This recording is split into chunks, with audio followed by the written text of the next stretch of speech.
واقعہ سلطان صلاح الدین ایوبی قسط نمبر 114 اپنا اسلامک اسٹوڈیو۔ ناظرین، یہ واقعہ انتہائی دلچسپ مرحلے میں داخل ہو چکا ہے، تو لائک اور کمنٹ کرنا مت بھولیے گا۔ ناظرین، عثمان صارم چلتے چلتے اس موچی کے قریب سے گزرنے لگا تو رک گیا۔ قیدی آگے نکل گئے تھے، اونٹ جا رہے تھے۔ جب آخری اونٹ گزر گیا تو عثمان صارم نے دونوں جوتے اتار کر موچی کے آگے رکھ دیے اور اس کے سامنے بیٹھ گیا۔ موچی کسی کا جوتا مرمت کر رہا تھا۔ اس نے عثمان صارم کو سر اٹھا کر دیکھا بھی نہیں۔ عثمان نے ادھر ادھر دیکھ کر سرگوشی میں کہا، ان دونوں لڑکیوں کو آج رات آزاد کروانا ہے۔ جانتے ہو یہ لڑکیاں رات کو کہاں ہوں گی؟ ناظرین، موچی نے سر اٹھائے بغیر اتنی دھیمی آواز میں پوچھا کہ عثمان صارم کے سوا کوئی اور نہیں سن سکتا تھا۔ جانتا ہوں، عثمان صارم نے جواب دیا، صلیبی بادشاہوں کے پاس ہوں گی، لیکن ہم میں سے کسی نے بھی وہ جگہ اندر سے نہیں دیکھی۔ میں نے دیکھی ہے۔ موچی نے اپنے کام میں مگن رہ کر کہا، وہاں سے لڑکیوں کو نکالنا ممکن نہیں۔ تم کس مرض کی دوا ہو؟ عثمان صارم نے ایسے لہجے میں کہا جس میں جذبات کا لرزہ اور غصہ تھا۔ کہنے لگا، ہماری رہنمائی کرو۔ اگر ہم لڑکیوں تک پہنچ گئے تو پکڑے گئے تو لڑکیوں کی گردنیں کاٹ دیں گے، انہیں صلیبیوں کے پاس نہیں رہنے دیں گے۔ کتنے جوانوں کی قربانی دے سکتے ہو؟ موچی نے پوچھا۔ جتنے جوان مانگو گے، کل رات، آج رات۔ عثمان صارم نے دبدبے سے کہا، آج ہی رات برجیس، آج ہی رات امام کے پاس پہنچو۔ موچی نے کہا، کتنے جوان برجیس؟ موچی نے سوچ کر کہا، 8 ہتھیار سن لو، خنجر، آتش گیر، مادہ۔ عثمان صارم نے اپنے جوتے پہنے اور چلا گیا۔ ناظرین، سورج ابھی غروب نہیں ہوا تھا۔ عثمان صارم نے راستے میں اپنے ساتھ ہم جولیوں کو گھروں سے بلا کر انہیں امام کے گھر پہنچنے کو کہا اور خود امام کے گھر چلا گیا۔ ناظرین، یہ اسی مسجد کا امام تھا جس میں عثمان صارم کی ملاقات پاگل سے ہوئی تھی۔ عثمان نے ہی امام کو اپنی زمین دوز جماعت کی امامت پیش کی تھی،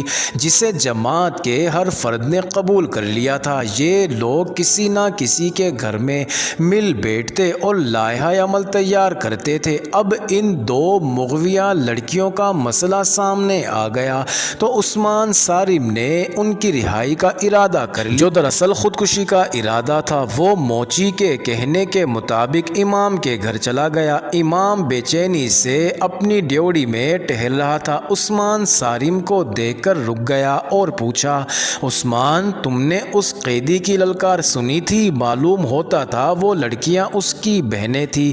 میں اسی للکار پر لبیک کہنے آیا ہوں محترم امام۔ عثمان صارم نے کہا، برجیس آ رہا ہے اور میرے 7 دوست بھی آ رہے ہیں، تم کیا کرو گے؟ امام نے پوچھا۔ تم کر ہی کیا سکو گے؟ میں جانتا ہوں کہ ہماری بے شمار لڑکیاں کافروں کے قبضے میں ہیں، مگر ان 2 لڑکیوں نے مجھے امتحان میں ڈال دیا ہے۔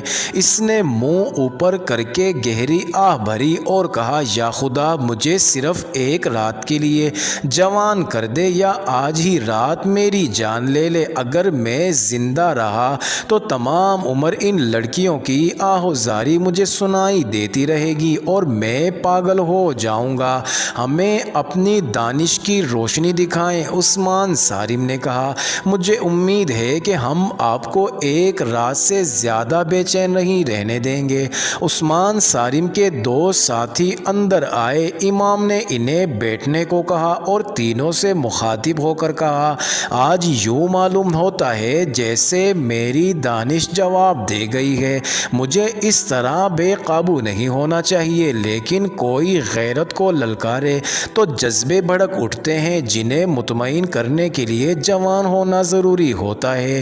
لیکن میرے بچوں، میں بہت بوڑھا ہو گیا ہوں، مجھ میں اب برداشت کی قوت نہیں رہی۔ تم جو کچھ کرنے کا ارادہ کرو سنبھل کر کرنا۔ ایک ایک کر کے 7 نوجوان جمع ہو گئے اور ان کے فوراً بعد موچی آ گیا۔ اس نے بوری اٹھا رکھی تھی جس میں پرانے جوتے اور اوزار تھے۔ اس نے بوری پھینکی اور کمر سیدھی کی۔ وہ ہنس پڑا۔ وہ جب سیدھا کھڑا ہوا تو کوئی کہہ نہیں سکتا تھا کہ یہ وہ موچی ہے جو دنیا کی گہما گہمی سے رشتہ توڑے ہوئے راستے میں بیٹھا جوتے مرمت کرتا رہتا ہے۔ اس وقت جب وہ امام کے گھر میں تھا اور دروازہ بند ہو چکا تھا، وہ موچی نہیں برجیس تھا، علی بن سفیان کے محکمہ جاسوسی کے ایک خفیہ شعبے کا تجربہ کار اور نہایت عقل مند جاسوس۔ اس نے امام سے کہا، یہ لڑکے آج ہی ان دونوں لڑکیوں کو صلیبیوں کی قید سے آزاد کرانے پر تلے ہوئے ہیں۔ اس کام میں صرف پکڑے جانے کا یا ناکامی کا ہی خطرہ نہیں بلکہ یقینی موت کا خطرہ ہے۔ ہم یہ خطرہ قبول کرتے ہیں محترم برجیس۔ ایک نوجوان نے کہا، آپ اس فن کے استاد ہیں، ہماری رہنمائی کریں، اگر عقل کی بات سنیں تو میں ایک مشورہ دینا چاہتا ہوں۔ برجیس نے کہا، صلیبیوں کے پاس بہت سی مسلمان لڑکیاں ہیں، ان میں سے بعض کو انہوں نے بچپن میں قافلوں اور گھروں سے اغوا کیا تھا اور انہیں اپنی تعلیم و تربیت دے کر ہمارے خلاف جاسوسی اور تمہاری کردار کشی کے لیے استعمال کر رہے ہیں۔ تم لوگ ایک ایک لڑکی کو تو آزاد نہیں کرا سکتے۔ اگر تم سب میرے فن سے فائدہ اٹھانا چاہتے ہو تو میں کہوں گا کہ وہ دو لڑکیوں کی خاطر تم جیسے 8 جوان قربان کر دینا عقل مندی نہیں، بردباری اور تحمل ضروری ہے۔ میں تحمل کو کس طرح قبول کر سکتا ہوں؟ عثمان صارم نے بھڑک کر کہا، میری طرح۔ برجیس نے کہا، کیا میں پیشے کا موچی ہوں؟ میں جب مصر میں ہوتا ہوں تو میری سواری کے لیے عربی گھوڑا تیار رہتا ہے اور میرے گھر میں 2 ملازم ہیں، مگر یہاں 3 مہینوں سے راستے میں بیٹھا لوگوں کے غلیظ جوتے مرمت کرتا رہتا ہوں۔ میں تمہیں 2 لڑکیوں کی آزادی کے لیے پورے کرک اور اس سے آگے کے بہت وسیع علاقے کو آزاد کرانے کے لیے زندہ رکھنا چاہتا ہوں۔ برداشت کرو، انتظار کرو۔ عثمان صارم اور اس کے ساتوں دوست برداشت کی حدوں سے نکل چکے تھے۔ ان کی باتوں سے پتہ چلتا تھا کہ ان میں انتظار کی بھی ہمت نہیں۔ وہ کسی کی رہنمائی کے بغیر ہی اس جگہ پر حملہ کرنے کو تیار تھے جہاں توقع تھی کہ لڑکیاں ہوں گی۔ انہوں نے امام کی بھی باتیں سننے سے انکار کر دیا۔ آخر برجیس نے انہیں بتایا کہ اس کے 2 جاسوس اس جگہ معمولی ملازم ہیں جہاں صلیبی حکمران رات کو اکٹھے ہوتے ہیں اور شراب پیتے ہیں۔ یہ دونوں جاسوس عیسائیوں کے بھیس میں شوبک کی فتح کے بعد وہاں سے بھاگنے والے عیسائیوں کے ساتھ آئے تھے۔ انہیں یہاں نوکری مل گئی تھی اور وہ کامیاب جاسوسی کر رہے تھے۔ تم سب نے وہ عمارت دیکھی ہے جہاں وہ صلیبی حکمران جو ہماری فوج کے خلاف لڑنے کے لیے برطانیہ، اٹلی، فرانس اور جرمنی وغیرہ سے آئے ہوئے ہیں رہتے ہیں۔ اس عمارت میں ایک بڑا کمرہ ہے جہاں وہ شام کے بعد اکٹھے ہوتے، شراب پیتے اور ناچتے ہیں۔ ان کی تفریح کے لیے لڑکیاں موجود ہوتی ہیں۔ وہ آدھی رات تک وہاں ادم مچاتے رہتے ہیں۔ تم نے دیکھا ہے کہ وہ جگہ ذرا بلندی پر ہے جہاں سے پورا شہر نظر آتا ہے۔ وہاں فوج کا پہرا بھی ہوتا ہے۔ اس عمارت تک پہنچنا ممکن نہیں۔ کوئی عام آدمی بلکہ کوئی خاص شہری بھی اس عمارت کے قریب نہیں جا سکتا۔ میں یہ معلوم کر سکتا ہوں کہ یہ 2 لڑکیاں کہاں ہوں گی، مگر ان تک رسائی کا طریقہ صرف یہ ہے کہ ہماری فوج باہر سے ابھی حملہ کر دے۔ اس صورت میں تمام حکمران اور فوجی حکام اس عمارت سے چلے جائیں گے اور حملہ روکنے میں لگ جائیں گے، مگر آج رات حملہ نہیں ہو سکتا۔ یہ بھی نہیں کہا جا سکتا کہ صلاح الدین ایوبی کب حملہ کریں گے۔ ضرورت حملے کی ہے، امام نے برجیس سے وضاحت چاہی۔ دوسرے لفظوں میں ضرورت یہ ہے کہ اس عمارت میں جو لوگ ہیں وہ وہاں سے چلے جائیں اور لڑکیاں وہیں رہ جائیں۔ اس صورت میں آپ یہ کہنا چاہتے ہیں کہ ہمارے بچے اس عمارت میں داخل ہو کر لڑکیوں کو اٹھا لائیں؟ جی ہاں، برجیس نے اپنے تجربے کی بنا پر خود اعتمادی سے کہا۔ اگر شہر کے اندر کوئی بڑا ہی شدید اور خطرناک قسم کا ہنگامہ ہو جائے، کہیں آگ لگ جائے اور آگ جنگی ساز و سامان کو لگے، تو شاید حکمران سلطان اور دیگر لوگ وہاں سے نکل کر موقع واردات پر چلے جائیں۔ برجیس گہری سوچ میں کھو گیا۔ اس نے عثمان صارم اور اس کے ساتھیوں کو باری باری دیکھا اور کچھ دیر بعد کہا، ہاں میرے مجاہدوں، اگر ایک جگہ آگ لگا سکتے ہو تو لڑکیوں کی رہائی کی صورت پیدا ہو سکتی ہے، جلدی بتاؤ محترم۔ عثمان صارم نے بے صبر ہو کر پوچھا، کہاں آگ لگانی ہے؟ کہو تو سارے شہر کو آگ لگا دیں۔ تم سب نے وہ جگہ دیکھی ہے جہاں صلیبیوں کی فوج کے گھوڑے بندھے رہتے ہیں؟ برجیس نے کہا، وہاں اس وقت کم و بیش 600 گھوڑے ایک جگہ بندھے ہوئے ہیں، باقی مختلف جگہوں پر ہیں۔ ان کے قریب اتنی ہی تعداد میں اونٹوں کی لائن بندھی ہوئی ہے۔ ان سے ذرا ہی پرے گھوڑوں کے خشک گھاس کے پہاڑ کھڑے ہیں۔ اس سے تھوڑا ہٹ کر فوج کے خیموں کے ڈھیر پڑے ہیں، وہاں گھوڑا گاڑیاں بھی کھڑی ہیں اور ایسا سامان بے شمار پڑا ہے جس سے فوراً آگ لگ سکتی ہے، مگر اس کے ارد گرد سنتری گھوم پھر رہے ہوتے ہیں۔ وہاں سے رات کے وقت کسی کو گزرنے کی اجازت نہیں۔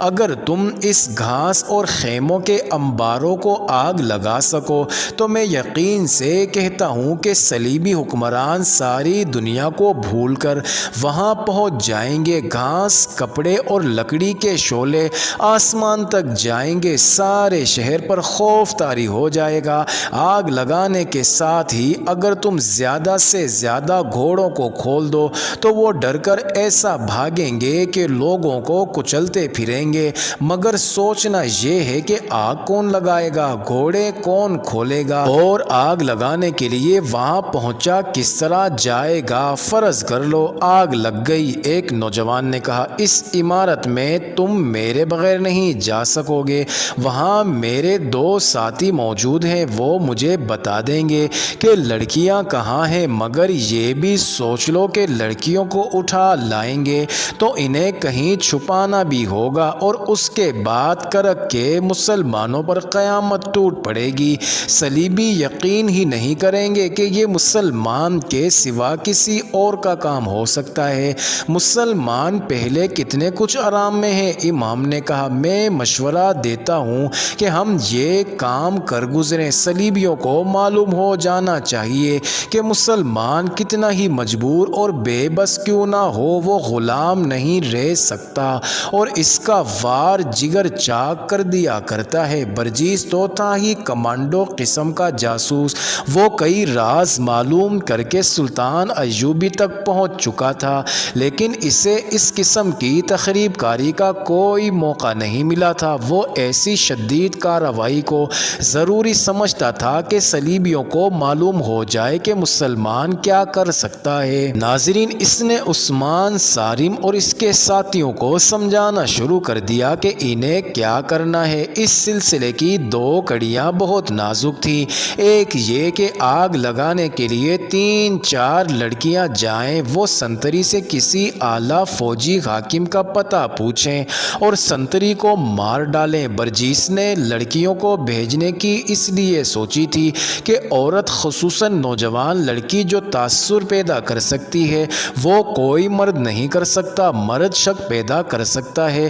دوسرا خطرناک مرحلہ یہ آیا کہ کتنے نوجوان صلیبی حکمرانوں کی عمارت پر حملہ آور ہوں۔ برجیس اور امام نے متفقہ طور پر کہا کہ زیادہ نہ ہو، یہی 8 ہوں تو بہتر ہے، کیونکہ زیادہ ہجوم نظر آ سکتا ہے اور کسی نہ کسی کے پکڑے جانے کا خطرہ زیادہ ہوگا۔ پھر یہ مسئلہ پیدا ہوا کہ اتنی دلیر لڑکیاں کہاں سے ملیں گی؟ عثمان صارم نے کہا کہ ایک اس کی بہن النور ہوگی، ایک اور نوجوان نے کہا کہ دوسری اس کی بہن ہوگی، باقی 6 نوجوانوں میں کسی کی بہن نہیں تھی۔ امید ظاہر کی گئی کہ یہ 2 لڑکیاں اپنی اپنی ایک سہیلی کو ساتھ لے لیں۔ ناظرین، برجیس نے ان لڑکیوں کو ان کا کام سمجھانے کی ذمہ داری اپنے اوپر لی۔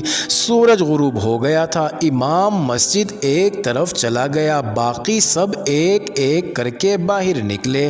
سب سے آخر میں برجیس باہر نکلا۔ وہ پھر وہی موچی تھا جسے کچھ خبر نہیں تھی کہ اس کے ارد گرد کیا ہو رہا ہے۔ وہ جھکا جھکا جھکا اس طرح مری ہوئی چال چلا جا رہا تھا جیسے ساری دنیا کے رنج و غم کا بوجھ اس کے کندھوں پر گر پڑا ہو۔ ناظرین، یہ انٹرسٹنگ ویڈیو جاری ہے، اگلی ویڈیو قسط نمبر 115 میں دیکھنا مت بھولیے گا۔